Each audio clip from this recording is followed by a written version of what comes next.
भाजपाची 13वी यादी जाहीर, कोकणात नारायण राणेंना उमेदवारी।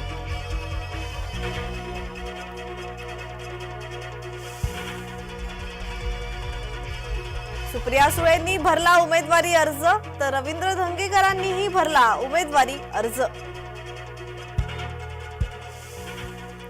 महिलांना पैसे देणार असं काहींच्या जाहीरनाम्यात अजित पवारांनी काँग्रेसला लगावला टोला।